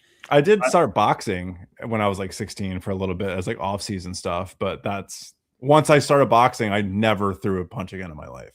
Oh, really? So that's usually how it works, because you learn the discipline. But Dave Weasel over here, the comedian's going, everything you guys say makes so much sense, so inspirational. I'm just waiting for the Jesus part. Okay, Dave. He's putting us on a fucking pedestal, brother, but we appreciate the love. And then he goes, do stand-up comedy, bros, for real. That's coming from a comedian. That's pretty freaking cool. You think you're talking to Sharzy, not us. We're just big goofs. If you just put us on stage and just let us talk about whatever, maybe something funny would happen. But if you tell me I have to be funny, that's a whole different ball game, brother. Yeah, dude. That would be fun. I appreciate the love. I would love to do that. That was my dream as a kid. I wanted to be a stand-up comedian. Really? Yeah, I did. Before I wanted to. I don't know. I just loved it. I just loved, like, I was always like a pitcher. I was always like the center of attention in sports. Like, that was just like, I always wanted to be a goalie in hockey. I was a pitcher in baseball. I was whatever, like I was a quarterback in football. Like, I was just all of it, right? So stand-up comedian was just like the thing. I was like, oh, I want to be the center of attention, I guess. I didn't think of that at the time, but like, I love having that pressure on me. I love the person, like, it's only you, go figure it out and rip. But then, like, as I got older, I said, then I just wanted to be a late night TV show host. Yeah, that's better. Dave Weasel's asking for your handle. It's somebody like you .official, right? Yep. There you go. Send it to Dave Weasel. That's our boy Ben. Dave. He's gonna have a late night show one day. That's gonna be his thing. So you're kind of on the right track there. That's basically comedy, right? But I want to adjust what Sharzy said up here before we get to Erica. Sharzy said, got to carry 2 Bic lighters so you can peel your hand open after you break it. I didn't know this thing. So in high school one day, these 2 guys were beefing. One guy was like this kind of like definitely more gangsterish, but like Mexican guy, kind of, hey, SA, like one of those kind of guys, and the other guy was Brian Miedema, who's like this just kind of like normal white dude. And they got in a heated thing, and they're like, we're going to Proctor Park. And this is the park I like broke down in. It's part of my story, which kind of interesting. But they, like, a huge group of people went, and I'm like, there's a fight, like, fuck it. As long as I'm not in it, I can't get in trouble. I'll go. Typical bystander. And I go, and I didn't know about this Bic lighter thing, that you put those in your hands, and that packs your wrists. Your hand makes it such a harder punch, pushes your knuckles out. Dude, I guess Brian Miedema didn't know either. This guy, the Mexican guy, had his hands down. He had Bic lighters in each hand. And Miedema, thinking, he's an inexperienced white dude, he thinks it's going to be a hockey fight. He goes to grab on, kind of like what I did with Vince down the hallway. And this guy punched him so hard that his eyeball popped out a bit. It broke his orbital bone so bad that his eyeball came like out a bit, and he turned, and everybody saw it, and everybody just started fucking screaming and running, and he just like face planted, and everybody ran, and the ambulances were like coming the other way. Like, I was like, I am never getting in a fight. No, thank you, off the ice. This is before I'd ever been in a hockey fight on the ice. Dude. Scared the shit out of me.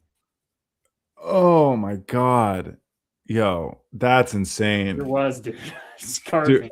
The only other, so I was supposed to, our football teams were beefing, like it was CB West and North Penn. Unless you're from Pennsylvania, you don't have any idea. Unless you're from literally locally where I'm from, that means nothing to anybody. But we're like both the biggest football quad A, we're rivals, yada yada. Well, I was supposed to be at this football fight, but I was playing summer league basketball because I played both sports. I can't say because he did not get arrested. Somebody else took the fall for him, and I'm not gonna be the person to rat anybody out.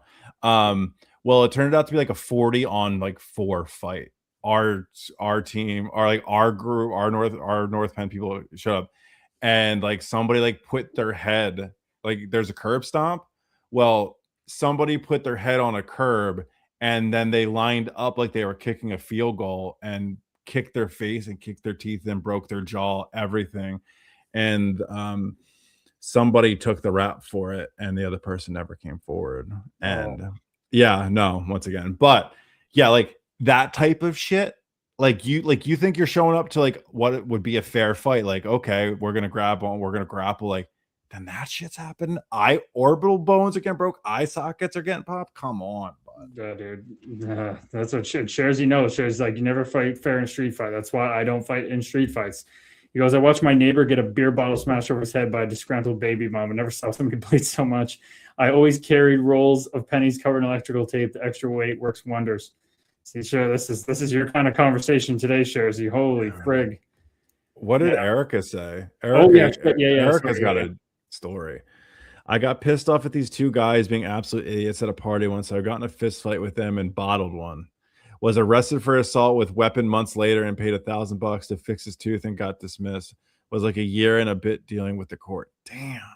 Good for you sticking up for yourself. Thankfully, I'm not like that anymore. Dana's like, you're a baddie. A baddie. Dana, the retired firefighter, going, you're a baddie, Erica. Absolute baddie. Dude, good for you, because if Erica's saying they're acting like idiots, they were probably doing something that deserved to get a bottle on the back of their head. I don't condone it. It's a different thing. I wonder, Sharzy, how's your nephew doing at school? How did you guys deal with that whole situation? That got us on like a 45-minute talk the other day when you talked about that. Dave Weasel over here in Instagram says, I had a big mouth in school. My little brother was a huge fighter and made it very far in hockey. He was defending me left and right. Oh boy. So you were the Sean Avery, you were the rat to his toughness. Just he was finishing everything off. You graduated from there. What are you talking about, Sharzy? Just Google Byron football scandals. I can explain both. I graduated from there. Byron, got it. I was like, are you telling me you graduated from North Penn or CB West? I was like, there's no way we went to the same fucking high school. I was like, there's no way, Sharzy. I can't believe you went to a school. So if you had 1,100 people in your graduating class, so what? You had like 4,000 plus kids in your school? So my high school was only 10th, 11th, and 12th. And it still had that many. Mm-hmm. So yeah, it was probably close to 4,000. It was probably like, because it was like every year after, it was like you were the most graduated class, like the highest graduating class of all time, and then the next class would come and it would be them. So I would say it was probably around like 3,500 total in the high school. Yeah, it was a massive high school. Up in Canada, like whatever, my school had like I said, like maybe 400, 500 kids. It's like you saw these movies about high school in the States, and you know that sports is like all played through like high school in the States because it's like they're like universities before college, like going to university. But yeah, I never could, like, you watch the movies, you had like real, like somebody could have the Zac Efron experience there from like high, like Basketball Musical, whatever movie that was, like where like you don't even know it, you don't know everybody's face in your own school. Like we knew everybody at our school, whereas this one is like it's like a totally different ball game. Friday Night Lights was real. Like it was a packed house on Friday nights. Like it was crazy. Yeah, it was. Damn. That's so foreign to what I've been through. Hardy Thandy, namaste. We are one, Hardy Thandy. We haven't seen you in a while. They were asking, I guess they jumped in right when I was telling the orbital bone eyeball thing. That was just a thing from high school. Some random dude that we didn't know packed his wrists and punched somebody's eye out. Dave Weasel said, I had 12 people in my graduating class in northern Manitoba outside Flin Flon. Flin Flon, Manitoba, 12 people in the graduating class. Holy shit, man. Wow. So I went to Catholic school growing up. So like I was familiar with smaller like grade, like, but that's now when you say you had a graduating class of 12, were you like K through 12 or what? I don't know what you're like. Were you like one class all the way through, or were you able to go to like elementary school, then like a middle school and a high school? But I know like a lot of places, like my partner was like literally K through 12, all the same kids for 12 years. And it was like 22 people. Yeah, that's I bet you that's what it was for Dave Weasel too. He goes, "Yep, what Curtis said about being like seeing the U.S. We had TVs telling us everything. The only black people I saw as a kid was on Fresh Prince. That's how you get. That's how people get views, right? And don't understand the world. And that's wild, man. No kidding." He says, that's what I love about where I grew up is the exposure to multiple ethnicities, cultures. Like I grew up with that. So like when things happen, just kind of like I'm like, how can you be so close-minded? Well, not everybody had the same, once again, not everybody had the same experiences. I also went to school with people that were very close-minded and did have the same experience. But that's something I don't take for granted, is having that exposure and like being friends with so many people from different like ethnicities and cultures and stuff like that was a really, really beneficial experience. Oh yeah, I've always seen people who are like have like rich parents or like they move a lot for work. I always think that would be so beneficial just to see the world and understand different perspectives. Like those international schools where there's like different languages and shit. Dave Weasel, it was 9 to 12, but it was a residential school, so all the reserves in northern Manitoba. Okay, gotcha. Hardy Thandy only had 40 people in my graduating class. There's a lot of people with different experiences here. Erica, yes, if I had to wake them, yes, I had to wake them like that, then that's what had to happen. Woke myself up too. Always hope they're doing all right. Sometimes bump into one of them. Oh gosh, bump into the people you bottled. Jeez, Shari Soulflow had 500 in her class. Can't imagine having over 1,000. Wow, that's a lot. Yeah, I can't. That's so interesting. Because I never went. I never. How many people here never went to university or college? I didn't, just because I started playing pro hockey. But I was quite pumped about that back then. Now I can see how it would be quite an interesting experience. Karen out there in California says, I couldn't imagine going to school where you knew everyone. There was always so many kids, especially when I got to high school. Yeah, like everybody knew everybody. And my whole life, well, Newmarket was a decent sized place, but the schools I went to and then moving up to Owen Sound, I've always mostly been in environments where everybody knows each other, where it's a small town, where you can't like get away with shit. News travels fast and stuff. So being in a high school where you don't even know like a quarter of the kids, wow, that would be daunting. That would be terrifying. Like we had this one school, and then like the 3 public schools around went to it, and you even knew people that were coming from the other schools ahead of time to come to that high school. And that's what's so crazy, because like in my recent ignition of like falling back in love with like not just the sport of hockey, but the process of hockey and like learning so much more, like so many people make it to a certain level of hockey out there where it's just kind of like everyone I hear, I feel like comes from a small town, got recognized early, went 2 hours away from their home. Like it's such like not a rinse and repeat story, but like it sounds like so many of the hockey players that like played, it's such a similar story of like small town, got noticed by whether it be a scout or whatever it is, and then went off and started playing. Now, once again, I think I'll use the word privileged here, of like, I'm hearing a lot of stories from people who did make it to the higher levels, like yourself and other people who are on the podcast, but like even other stuff, man, it's just like, it gives me this idea that like Canada is just a bunch of small towns. And I know that's not true. I saw a thing the other day, which this will blow your mind because of your geography lack of experience, is that 80-something% of Canada's population lives far more south than the upper like 20 states.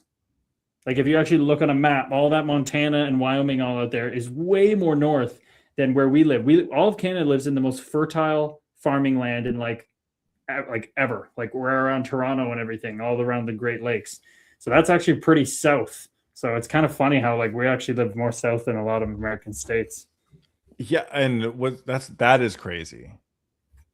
And I just think of how big Canada is and like how much is like Yep, not livable, you got it. uninhabitable, Uninhabited. Yeah, just empty. uninhabited. I was like uninhabitable, Just empty, unhabitable. brother.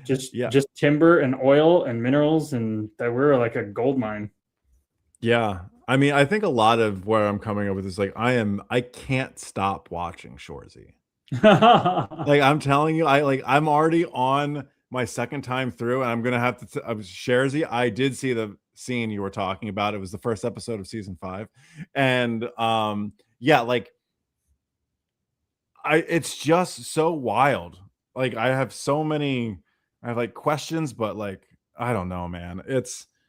It makes me nostalgic for a sport I never really played. So like it's one of those things of like I think it's just so cinematically done, all those things. So like it captures a lot of essence of a hometown hockey team and those kind of things. It just kind of brings you back to your version, like my version of that story in whatever world I was living in. So that's where like hearing from the hockey and now being kind of inserted into this hockey world, I find it so interesting to hear all of the little stories about how the intricacies of getting to where we do, like Brady Leavold's story of getting where he was, like all like his is obviously an incredible different journey, but like that kind of stuff just fascinates me because it's just a world I didn't live in.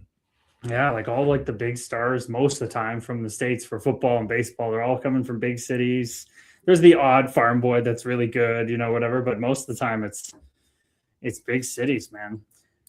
I recently saw a video, I guess, of like I guess historically Mississippi was like the most racist place, right? Like out of all the states, but these like football stars still are like they're like going to like Old Miss for like visits and stuff, and their mamas are like, "You ain't going to that state." No, like there's still like that kind of stuff that gets talked about and goes on. That's wild in 2026, man. Like they go there and they're like, "There ain't one other. This is all white people. I ain't sending my boy out there." Like this, that's kind of interesting. It is, and I can't speak to it because I've never been there, but like yeah, it's definitely a thing of like even if they come like star athletes come from smaller towns, you end up knowing them because they went to like a big college. Like Mm-hmm. it's like that's like a majority of what happens. So like that's where like I feel like the story, and I think I was just so unfamiliar of how, because that's still the process of hockey in my mind. Like, oh, especially in the States, like, okay, you train, you go to school, you go like people like, yeah, I play like my mind, I'm like, every Canadian's a professional hockey player. Like everyone becomes a professional hockey player because that's just what you guys do. And then like, and then someone's like, yeah, I became a professional hockey player at like 15 or 16. And I'm like, wait, what? And like that process didn't make sense to me. Like, what do you mean you're a professional at 16? Like, were you getting paid? Like, it never made any sense to me. And now through like your journey and learning about it, I'm like, oh, that's had to be such a cool, like at that age group. Like, obviously, it's so much pressure and stuff like that. But like, I would like, I think that's the right time to get like that kind of swing into that because I that for me, I think that is just so cool. Is like what a fucking jump at that age. Mm-hmm. Also, that could be as scary as shit too. But Definitely scary. Eric, I've been to university for a year and a bit, environmental studies, 2 colleges for different certifications. Heard that too. I know that with people, and I know that are into that. Sharzy I got out of that. Oh, Sharzy was talking about going to trade school. I could definitely see Sharzy just being a smart mouth mechanic or just entertain you while he fixes your car. Linz, what's going on, Linz? Nice to hear from you, fellow wave. Namaste. My personal path for post-secondary has led me to see other types of people. I've encountered 65-year-olds pursuing a degree to 18-year-old moms with 5 kids. It's fascinating. Wow. That is always so powerful to me when there's an adult that has no business being in school, but is still doing it in their free time. Oh, that is inspiring. That is inspiring, really. Like, I'm not going to lie. Going through my really tough time, one of my fears was like, what if I like don't do something? Like I saved my money well after my career where I had a cushion to not do anything. But I was like, what if I waste this time? And then what if I have to like go like work like extra jobs and like to do my passions? Like I have to, I don't know, like that just like is ballsy to me. Someone to just spend their every waking hour just on the move and then in your free time go to school. Like, oh, that's impressive. yeah, It is. Cool. Is there anything? So some people just like learning, right? Is there anything that you love to like continue to learn? Like whether it be like I know like on the spiritual path, it's like the practice and becoming the Mhm. awareness and stuff like that. But is there any like subjects or topics or things that you find yourself like, oh, I love learning about that? And anybody in the chat too, if that's something like pops up, it's like, oh yeah, I find this I'm like, for instance, I say like I'm like a quantum mechanics hobbyist. I love learning about quantum mechanics, quantum physics, and all that stuff. That's definitely one. My problem is as my mom says, like my mom's like critical of everything she watches, and she's like, I'm like, how's the movie? Let me guess, it was shit. She's like, it's shit. You know, like I've never seen a bad movie. I could watch paint dry and find it entertaining. My problem is I like everything, which I think is also why I like go to very extremes to shut things out and focus. So of course, the spiritual stuff has just invaded my life like the best flu, where I can't not think about that first. It's just the way it is. But if I'm gonna, I just want to anyway. You run at that until then. That's basically the idea is that gets put to bed, and then you know who you are and remember, and then you could just let life go. But I do find myself I just fucking love dragons and dinosaurs. Like there's something innately in me where the dinosaurs are like the supposed real thing with like, you know, bones and the new discoveries with the feathers and just like all that piecing together the mystery of what they actually were like.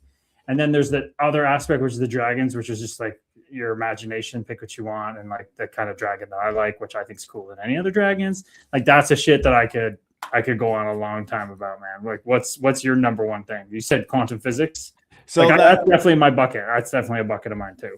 So it's that type of stuff. And even Erica Lovely, she said human behavior. I went to school so I got my degree in psychology, and it was with a focus in behavior analysis. So I was doing a bunch of that type of work, and then like cognitive stuff. But it's my biggest fascination is what makes reality reality, and the human experience. Like not the whole not obviously the why are we here, what is this, but like the idea of so like Hoffman, what's his fucking Donald Hoffman. Like once I found him, I was even before that, but like he was like the cream of the crop for me. I was like, this is the stuff I want to know. Like, what is the human experience? And like the whole like the rendering when we're not looking at the moon's not there. When we get like that type of stuff, like I could listen to, and then the breakdown of the physics behind it, the quantum mechanics of it,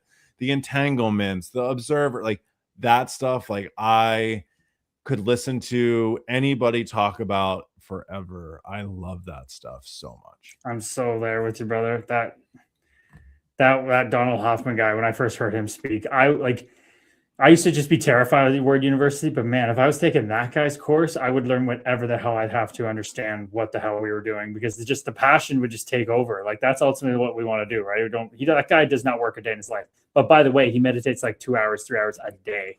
Mm-hmm. And I think that's so fucking sick.